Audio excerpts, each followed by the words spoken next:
Evyatar. I'm David. And We are brothers, not twins. not twins like most people think. Yeah. We're from Kfar Saba. Our father was born in Kfar Saba, and our mother from Moshav Bareket. So we're both Yemenis. We both were born in Israel. Our parents were born in Israel too, but our grandparents, both of our grandparents, came from Yemen, from two different regions from Yemen.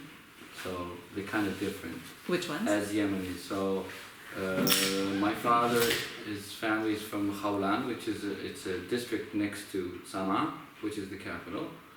And our mother is from Haban, which is like it's the southeast of Yemen. It's like the desert. It's really a distinct a group within the Yemeni Jews. Okay. It's a whole different culture. Right?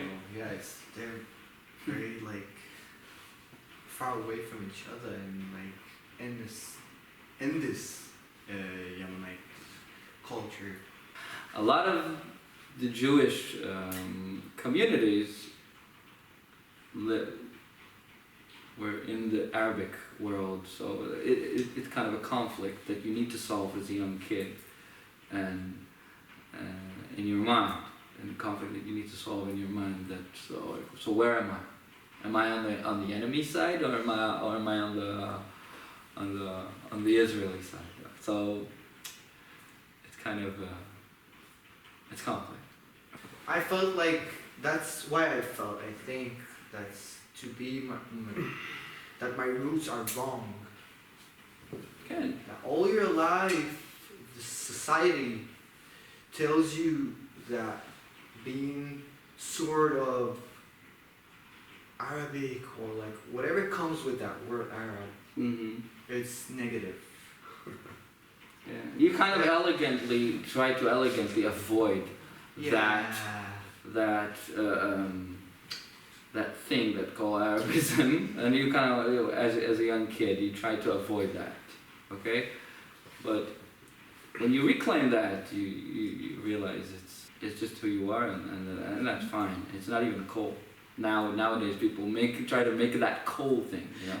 But it's not even that. It's just. Once a friend told me that. Man, you're a Middle Eastern, right? Yeah. This is the cool thing right now. Yeah, like come on. Okay. It's embarrassing. I remember, I think Safta told us once that when they passed through the desert, there was a guy that asked for money, and they didn't have anything to give them other than jewelry or something. Yeah, they gave him like part of the things, and he wanted to take the Torah books as well because he saw boxes of the Torah, and then they said like in Arabic, that's Kitab Allah, I'm not going to take that. I remember that story too. Yes. And then on the way, when they got to the port of Adan, the Zionists took the book of Torah and probably sold it or something. Yeah, and then it didn't come back. So there were 8 Torah books from Habani community, and now there's only 3. I'm gonna talk about how I grew up. My mom sent me to the Mowi. That's a sort of a teacher that teaches you how to read the Torah every Saturday, every Shabbat. And I remember that I was like, I didn't want to go there. I was kind of bad boy. Like, I didn't want to go there. Growing up with an Arabic last name, with an accent, with a look that and which is very, it's out there. Right? It's like your skin. It's like when you apply for a job. When the cops see you at the street at 2 a.m. Yeah. Like, what are you doing here? Yeah, it's, definitely. So you're thinking about all the time how to overcome those challenges in a creative way. So when you apply for a job, you change your last name.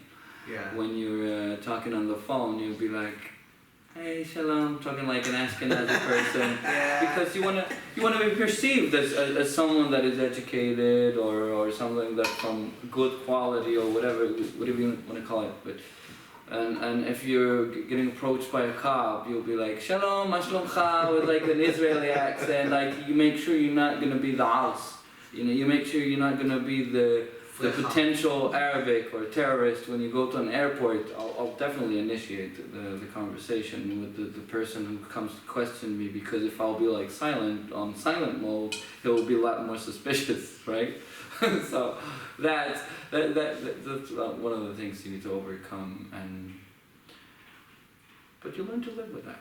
And the club scene also, as a teenager, or like not teenager, like as a grown up man, the bouncer like treats you differently, and you can feel that by the way he looks, by everything.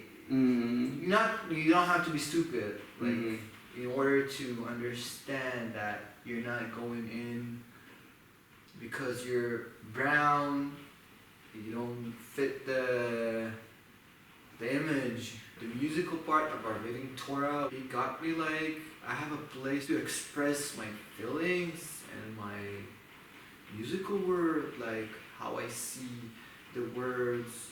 How different was that from our surroundings? Yeah, it was very contrast, like how the rest of the people read it. And it was like very unique. Like in school, outside the school. Yeah, in school it was whole different. They were reading it. Yeah, the first thing you notice, especially as Temani, because our accent is different. It's not like because you had Sephardic kids and you had Ashkenazi kids at school. But growing up as Temani, you kind of realize that you're a lot more different than the rest, because we didn't grow up with Hasidim, right? So the accent was like modern Hebrew accent. So it wasn't like, so we were like very different, like the prayers and the customs. So we were very distinguished. Also, the way we look, or the way we pray, or the minhagim, it's really different. But we grew up also in an heterogenic community. It's like mostly Yemenis in our neighborhood. So in that way, we grew up until like we got to, I don't know, junior high or high school. We kind of grew up in the same community, but once we became teenagers, we got like kind of got out of our shell, you know, and we got exposed a little bit more, not only to different types of minhagim and Jewish customs, more like to the Israeli people, to the rest of the Israeli people, which is a lot more different, you know. I went to a high school. Are Temanim not Israeli? No, it's like me going to high school in Kfar Saba, okay, like a non-religious high school. It was like a cultural shock for me. In what way? In what way? You're so different. You're so different from them. You realize that you grew up in a different country. You got an accent. I got an accent, and I remember when I had to use like, when the teacher picks up a volunteer to say like, hey, come on, we want a volunteer to read that text from the Bible. I realized that I start reading with my accent, like really strong accent, like, you know, with chayet and ayin. And all the kids are like, what's the matter with him? Why did he speak like that? And then they repeat, and then they repeat you, and then it's like, ha ha ha, like, you know, and kind of mimic you, and your surname is Saeed. Like, there's no more Arabic than the last name, like Saeed. It's like, it's like one of the most common Arabic names in the world, right? So that too. So you realize that you're different and you're not in the standard. And for a kid, it's a different way of experiencing the world when you compare yourself to other people, right? I feel like you're on the bad side. You're Saeed. Yeah. You're Arabic. In class one time, there was like the guy the teacher was like asking tricky questions. What music do you like? And one of the kids said, I like musica mizrahit. And the teacher was like, he was very smart. He was like, but okay, so which kind of music you like? And he was like, okay, this is Israeli music then. If you like Zohar Gov, or you like Sahit Chadad, or whatever, it doesn't matter. So he's like, no, musica Israelit, it's not musica Israelit. Musica Israelit, it's Shlomo Artzi, it's Arik Einstein, it's not Israeli music. And I remember that conflict in my mind was there all the time since I was like a kid, that when you realize there are two different Israel, in that sense. And the Jewish narrative is like divided, like culturally and politically, and we grew up listening to the stories about the kidnapping of the kids from Yemen and the Mizrach Balkan. So it's complex, but we never saw ourselves not part of the Israeli society, but we all the time knew that the Israeli society is complex and divided, and there's a lot of hate sometimes between the group. And I think one point that not every kid realizes that. I think the revolution is not coming from all the time from the negative discourse. When I say negative discourse, it's like fight against the racism, and that's cool too. And I think what we're doing here, like celebrating our culture, I think that's the real revolution.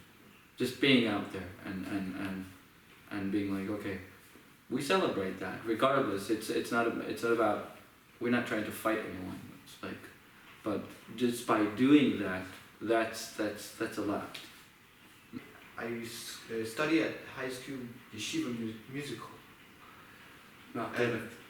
Yeah, and after I go back, see other people in Kfar Saba, they were like telling me, I would introduce myself, hey, I'm David, I'm David, and I'm a bass player, and oh, you're a bass player. Like, it's surprisingly, you are a bass player. You don't look like a bass player. Yeah. It's not part of, like, I don't know. Yeah, it's like, there's like this stand-up comedian who said once, like American stand-up comedian who said, like, I'm not racist, I'm just mildly racist. You know, if I see a black doctor, I'll be like, oh, that's great, that's wonderful, you made it. So sometimes you get those things, like, but when you realize that the person who's next to you is not racist, is just less aware than you. That was my point. Because he didn't experience the world the way you experienced it. Yeah. So it's not about hate. It's not about the good guys or the bad guys. It's not about the Israeli society hate us or hate each other. I don't think about that. It's not the case. It's not what was here back in the 50s. It's not there. It's just. I would remember as a kid, I saw Kedem at my high school musical school. Yeah. He had like a Yal Golan CD. And I was like, this is not a music. I was like, can I say racist? I was racist. Toward myself. A Yal Golan is a Yemenite, it's not music. Yeah. Like, we're in a high school musical. We need to start to hear Beethoven, jazz, blues, whatever, like. It's like all the... what's considered to be good music. Yeah! I think it's just a matter of how you live your heritage and culture. It's like that choice. It's always like conflicting. How am I taking? How am I being Yemeni? If I'm not religious, for instance. Yeah, how do I feel Yemeni? Because I remember once one of my cousins... Why is it important to feel Yemeni? Because you just feel that way. Because you just feel that way. Is it important? I don't know. It's part of you. Just part of who I am, and I need to accept that. You can't run away from that. That's what it's about. We love our culture, basically. Yeah. We love it. We love other cultures too, but I think that's the thing about cultures. They can prosper together, not to go against each other. So I think that's what motivates me to keep doing what I do. Now explain what you do. So basically on the day I'm doing I'm a data analyst for the healthcare system. On the nights I'm a dancer and I work with the musicians and I also play with the guys here on the drum. Yeah, I play the Yemeni music. DJ. Sometimes I DJ, sometimes I teach people how to pronounce the Arabic or the Hebrew, and I do a lot of things in the era